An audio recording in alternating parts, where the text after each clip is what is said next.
All right, thanks for sticking around for the #1 Cochran Sports Showdown. I'm Rich Walsh in for Bob Pompiani. Tonight we have a lot to discuss and the right people to discuss it with. Jeff Hatthorn from The Fan. We got Will Graves from the AP and the Steelers beat writer for the Trib, Chris Adamski. We'll get to the Steelers in a little bit, maybe TJ Watt and Aaron Rodgers and what's going on over there. But right now, the Pirates avoid the sweep. But hey, their general manager still thinks it's a winning baseball club. I don't know what they're looking at over there. It's not even close to being a winning baseball club. They have the third worst record in the majors, worst offense in the majors. They won the game today, Rich. What is going? Yeah, they scored 8 runs. That's about all they scored the entire previous 40 games or whatever. I mean, what is going on over there? How can he even say that they think they could play winning baseball in 2025? Well, I think he thinks they could play winning baseball if they can play even better defense and finally get a couple of hits. He mentioned that if the hitters can go longer in counts, that might help their opportunity. But he did go to say later that he realizes that some changes have to be made and they're not where they need to be. And that their goal is they want to fix it right away. Like they're not looking to do it in a couple years. And all of that is great. All of that is stuff we wanted to hear in the offseason or action we wanted to see in the offseason. Hopefully there'll be some action. So we've been hearing it for 10 straight years, though, Will. It's the same story every year. Ben has to say this because he's basically, how the next, 3 months go probably determines whether he's going to come back next year. I mean, I certainly not looking favorable at this point, Buzz. But what's he going to say? Like when they fired Shelton and they promoted Don Kelly, he said, we're not waving the flag on 2025. We're not doing that. They've been more competitive, but I think what we've seen is that first month their starting pitching was lights out, and so they were a 500 team. You run into a couple of pretty good teams, good Lord, poor Mitch Keller, like this dude could file like a workman, like a harassment suit against his teammates for just failing to produce for him. But Sherrington has to say this because if he waves, he says, this is it, we're done. Like, he might as well just, pack his stuff up and walk out now instead of doing it October 1st. I don't know what winning baseball means. He could mean over 500 from this point out, which is, they played about 500 under Kelly. He said winning baseball in 2025. To me, that means they can get back to 500, over 500. I don't think there's a chance of that. The math there doesn't really add up. That's not going to happen. If they play over 500 the rest of the way, I guess you could say there's pieces here. If O'Neal Cruz becomes a superstar, which we're in, year 4 waiting for it, I don't know if it's ever going to happen or not. The pitching there, I don't know. But the fact he's open-minded about what they're going to do at the deadline, I think there are ways. I'll give him as much as I like to pile on the Pirates and pile on Ben Cherington. I do think there are enough pieces here. If somehow you can find a path next year, if some of the things they've done, like the Spencer Horwitz, if he was just a little bit better, I don't know. I feel like they have at least now. You could see the outline of 9 major league starting caliber players, or 8. I guess it'd be 9 at DH. There's not really. Are you including Tommy Pham in that list? Hey, 2 extra base hits today. It took about 2 months. I'm glad you brought up the open-minded thing, Jeff. Yeah, he's open-minded, but should this guy even be running the draft, and should he be open-minded and trading anyone or making any trades at the trade deadline if he is a lame duck general manager? Well, whether we think he should or not, he is going to be. He's going to be the guy that they're trusting in this draft and they're trusting at the trade deadline. There are going to be opportunities there to improve this team. How aggressive does he get? I do like the phrase open-minded because beyond Skeens, I'd trade any of them. Well, but that's the thing. How many calls do you think they're really going to be getting, though? Outside of Skeens and maybe Reynolds, right? Keller. But people are going to try to Bubba Chandler will have some value. Again, and this is what we've been talking about that's what they have, right? They have young, potentially good pitching. What they don't have are position players. But to me, I would not, unless somebody gives you a bona fide major leaguer right now for Bubba Chandler, I would not part with him. And it says something about his development that he's still not here. There's a reason, we're way past Super 2 status. They believe that he's just not quite ready. And let's remember, he's only been a full-time pitcher for 2 years, right? He's only 22 years. But Buzz, how many other people are they actually calling him? I'm sure he's calling a lot of people. But who's calling him looking to get somebody that they have? And also, how many contenders are going to want Bubba Chandler? They're going to want guys that can help this team right now, right? So you almost have to make a baseball trade. The path to it is probably to make a baseball trade with whether it's Bubba Chandler, whether it's Ashcraft, whether it's Harrington or Burrows. Keller is a different story, but one of your young arms for a young bat. Now they kind of did that with Luis Ortiz for Horowitz. I don't know. They did it with Quinn Priester for Billy Cook. Is that who? And that hasn't really worked out too well. But if you could, that is a path to getting this team competitive, is getting a bat in the middle of the order. Now, the wild card would be, after seeing some of these things, we'll probably talk O'Neal Cruz a little more in depth here, would be trading O'Neal Cruz, because that's a guy you could get a good package for still. And I think everything that's going on with him, you're never going to probably sign him long term. So he's going to get traded one of these years. If you can find a way where you get young. It's hard, though, because he's your only dynamic offensive player, and you have a terrible offense. So you said a name that is part of the reason people lose their mind. You had Billy Cook up here. He had a couple of hits in a game, and you send him back down because Reynolds is back. I get that. Why not DFA Pham? He was 3 for 3 today. Why not? I know. He was 3 ribbies. You know what? This is a great exit. You know what? He could walk off stage, drop his bat after going 3 for 3 with a couple of doubles. But why did Cook go down and you still have Tommy Pham?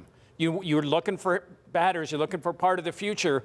Why isn't Cook a part of that future, or at least an opportunity to see if he can be a part of that future? I agree. Because what's Tommy Pham going to get? I mean, you're 16, 17 games under 500. Tommy Pham is not part of the future. He's probably not even part of the immediate future, right? So, I mean, why not? You could maybe. I mean, you could get him for cash considerations maybe at this point, or maybe guys are just going to wait till August 2nd and be like, all right, well, they DFA'd him and get him on the cheap. This is really, it speaks to the lack of prospects or position or ready prospects that Pham is still, needed to be signed to start the year to begin with, and B has been this bad halfway through the season now. We're halfway points, Tuesday? And there hasn't been anybody who knocking on the door to call up and take his place. That's the underlying crux of the whole situation. Which speaks bigger to the Sherrington's whole tenure, is that they have done a good job of identifying and developing pitchers. Yep. And look, I think Nick Gonzalez is going to be, and I've said this for probably a year plus now, I think he's going to be a pretty good major leaguer. Henry, you see little bits and pieces, but sustainability is tough for him. That's the thing. I mean, this is year 6, and we're still there should be guys. There should be guys at AAA. But you look at the Indians' stats. They're near the bottom of the International League in just the same offensive categories that the Pirates are in. And that is that's not good for anybody. So here's what worries me, Will. I mean, the fact he's going to try to make a save your job type of trade. You're going to give this guy an opportunity, kind of like Neil Huntington with Chris Archer. I mean, but you're giving this guy a chance. He can maybe trade away the future because he wants to win this year in 2025. I mean, I don't. Go ahead, but go ahead. No, I'm sorry. I was just going to say those trades go to Bob Nutting's desk. So Bob could look at it and say, you know what? We're not trading Bubba Chandler for a rental. Not that Cherington would necessarily do that, but he has the opportunity to stop any of that. I do think Ben, he's still a young guy. I mean, I think he's got a future in baseball, whether it's in Pittsburgh or someplace else. So I don't think he would make a trade that would harm his future job prospects, whether they're in Pittsburgh or beyond. But look, he's what, 50, 51? He's not going to be the GM here for 15 more years. Matt Morris trade. Yes, the real Dave Littlefield. You know that was a Dave Littlefield. You know what? Screw Pirates. Just talked about I don't see Ben doing that. But man, it is. It's just when you see the starting staff, the pitching is as good as we thought it was going to be, and it should be rewarded. It should be rewarded. They should be at least a 500 team, and the fact that this far out speaks to a lot of missteps on the other side of the slate. All right, we got to take a break. Coming up next, we're going to talk a little bit about the Penguins, a new coaching staff over there. First new coaching staff since Mike Johnson back in 2015. We'll get their thoughts coming up next.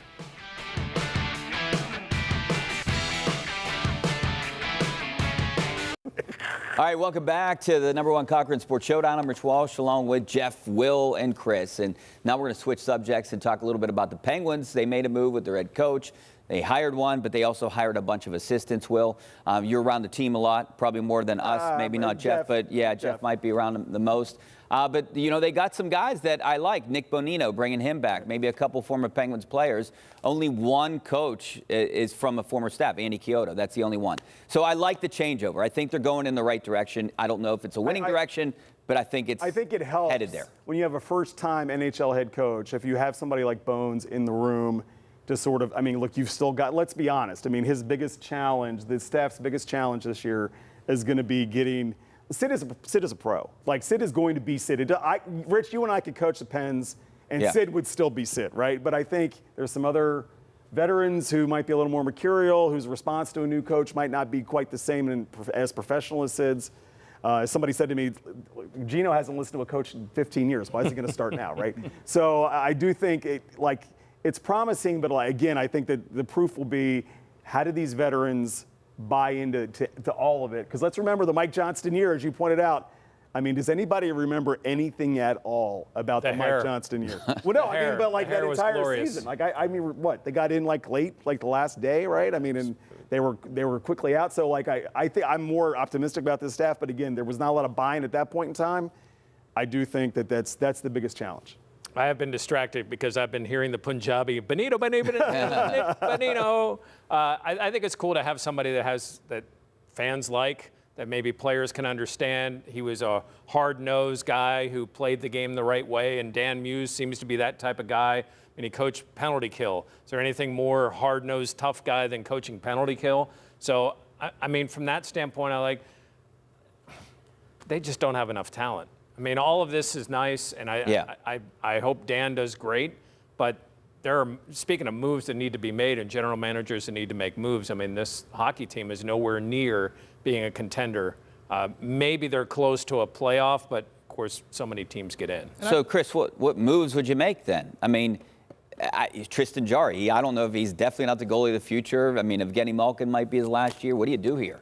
Yeah, I don't know. I don't think, first of all, if somebody takes Jarry, first off, you have to find a taker, somebody, and without giving a lot of money. So that's before you even put it on the table, that stuff. I think at this point, you've played out the Malkin thing this long, that for a, whatever you want to call it, nostalgia or whatever it is, they'll play 20 seasons together, the three of them. I think that ownership or whoever it is, plus I don't know how much market there's for him anyway, you play out the season with Malkin. You talk about the assistant coach or whatever relating to the older players, and I guess you have a former teammate, even throwing Carlson, a Bonino of all four of them there, the veterans. But this is all about, and the Penguins have been real upfront about, Kyle Dubas about, this is all about the future at this point, the young guys. I mean, Crosby will be there, of course, long-term. Letang's contract's there for a couple more years at least. They might be part of that bridge, maybe not, but whether or not the coaching staff connects with the veterans, that might portend bad things for this coming year, but I think everybody, if you're a Penguin fan, is looking more at 2026, 27, 28 before they become a contender again. Hopefully this staff is good at developing. I mean, Kyle has made it pretty clear that the era of trading for and acquiring Connor McDavid, maybe? Or can we get Connor McDavid over there? There's going to be no 32-year-old forward signed anymore. That's not going to happen. There's not going to be any 33-year-old defenseman they're going to trade for. I mean, but it's also, to your point, Rich, you mentioned in the intro, and Jeff and I have been around when Kyle's, poked his head out the last couple months. He has not, at any point, since he got here, put any sort of timeline on when we might be good. Yeah. Because he knows the second he does that, when we get to that point in time, we're going to be like, well, how come you're not good? You said you'd be good by now. Maybe that's right? what Ben Sherrington never said. I've been waiting 25 years for the Pirates. The one thing he did say is they're kind of at the point of acquiring, though, now. Right. They're not necessarily just selling off, although they probably like to get rid of Carlson if that were an option. And Ryan Graves. Yeah, if that were an option. Yeah. That's the problem. But I think with their draft capital, I mean, they're going to have the opportunity to make a couple of deals and try to get some young. They're trying to infuse younger talent. They just don't have some of the younger talent than some of these other teams have. All right, stay right there. Coming up next, we're going to talk a little Steelers. TJ Watt, and is the locker room better with Aaron Rodgers in it? All that and more next.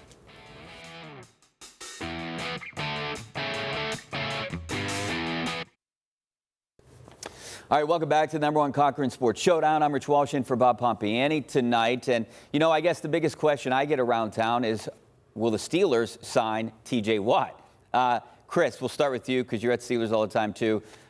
Do you think they're going to sign him? I think they're going to get it done. Is he going to get more than Myles Garrett? I guess that's a big question right now. Years might be the big question, why it's not getting done. And I'm going to get more into this in a second, but I want to hear your answer first. I think it'll get done. And whether or not, how much it's for, obviously that's the biggest question. I think that there's too much of the Steelers throughout their history, if they really wanted a guy, they've always got him. The way the system's set up, I mean, is TJ really got to sit out a season? I mean, there's way too much leverage, way too much of a deadline here for it to really get ugly. I don't think TJ wants that. Wherever he's at with his level of angst, I don't think he's at sit out the season or sit out a week of the regular season even to that level. So I think, now we might have to wait all the way until Saturday of week one. That's pretty much off the table. I think what they'll probably do is to answer the Myles Garrett question, find a way to creatively make the average annual value maybe look 41 million or 40 million and a half or 40 million and $1, whatever it is.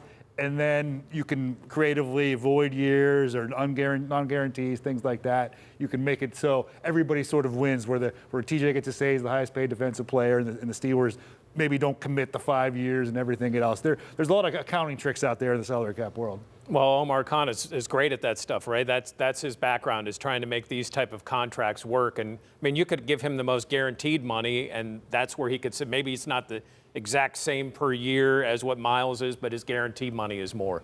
I think this with TJ, I mean, I know he's in his 30s now, and he didn't have the sack numbers, but he was still top 10, led the league in fumbles caused. They're going to have a better defensive line. It should have a better defensive line this year with youth and some interchangeable parts. I think he's still a very valuable player. And obviously, when you sign an Aaron Rodgers, you think you can win. TJ can help you win. I mean, I think TJ is also very aware of his legacy too, right? I mean, I think he sort of paints himself as sort of the noble warrior, right? Which made him not coming to minicamp a little off-brand for him. That being said, look, I mean, they're going to have a window here starting next year, you would think, where you're not going to have to pay a quarterback. Like we can all, unless the unthinkable happens, Aaron Rodgers is a 7-month rental, right? You're going to draft your guy next year, but you don't have to pay him. Cam will not, I mean, we love Cam. We don't know how much longer Cam's going to be, but as soon as he's done, that money comes off the books. They will have the money the cap's going to keep going up.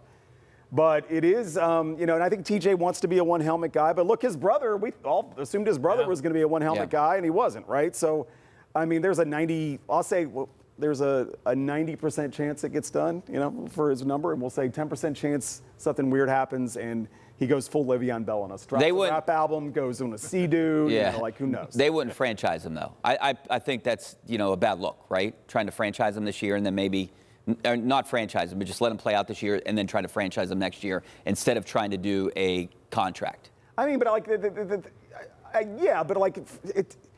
as soon as TJ becomes the highest paid guy, 5 minutes later, somebody else is going to be. So, that's the part that I'm like, that's the part I'm sort of. Is your ego? I mean, he's a Hall of Fame player. We all know this, but sometimes your ego's got to take a back seat to just man, what is best long term for my life and the security of my legacy, which is what I think he should be thinking about. And I think a lot of that, it's not ego necessarily in the Steelers part of Omar Khan's part, but I think there is even the fans saying there's this groundswell of trading TJ Watt.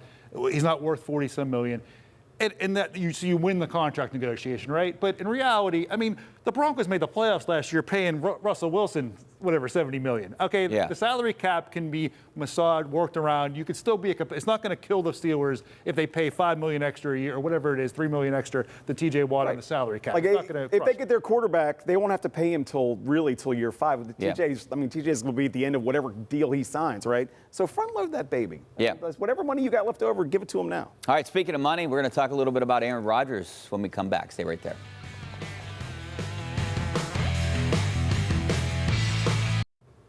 All right, welcome back to the #1 Cochran Sports Showdown. I'm Rich Walsh. Training camp begins in about a month. Players and coaches and everyone reports to St. Vincent up in Latrobe on July 23rd on a Wednesday. First practice is July 24th. All right, Jeff. Aaron Rodgers is going to be up there for the first time, staying in dorms. Do you think that the locker room is better with him in it? Do you think players, enjoy him more than they might have some other quarterbacks in recent years? I mean, I say this from talking, and we've all talked to the guys. I think their impression was better than they anticipated. I think most of them are like, yeah, he's a cooler guy. He's more normal than what you hear about. Because you hear so many things about Aaron Rodgers. Once they experienced him, at least for 3 days, I think they were pleasantly surprised with what they saw. I think if you can divorce Aaron Rodgers, the quarterback, or separate Aaron Rodgers, the quarterback, and Aaron Rodgers, the brand.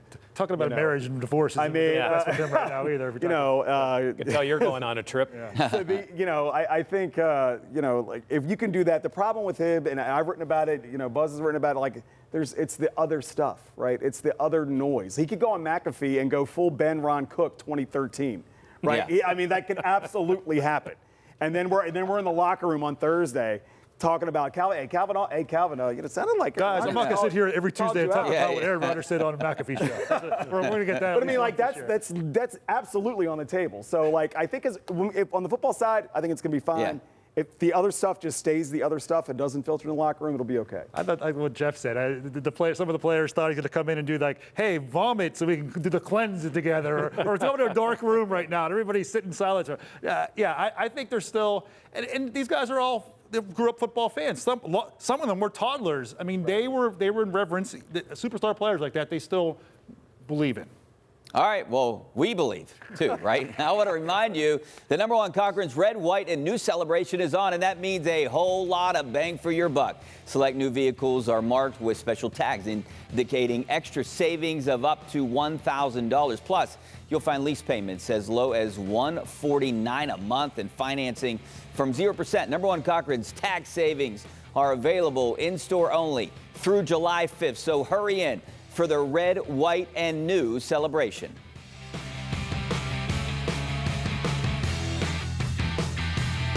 All right, not a lot of time left, but I feel bad for Tommy Fleetwood. Missed the putt to win it. Oh, I missed a lot of those this weekend. Although, man, I'd love to see that in the Ryder Cup. The captain of Team USA beats the dude from Europe. I tell you what, though, Tommy's going to win the British Open. Write it down right now. It's going to happen. Wow. That's sort of like what we saw last week. I don't think it's really digest. We saw a U.S. Open in Pittsburgh, essentially, and a long putt was made to win the Open. Aren't they glad they didn't play in this heat? Oh, it would be tough, right? All right, thanks a lot, guys, and thank you for watching. I'm Rich Walsh for Jeff, Will, and Chris. Have a great night, and we'll see you guys next week. Shout out Wanda Keene. Happy birthday Tuesday, Mom.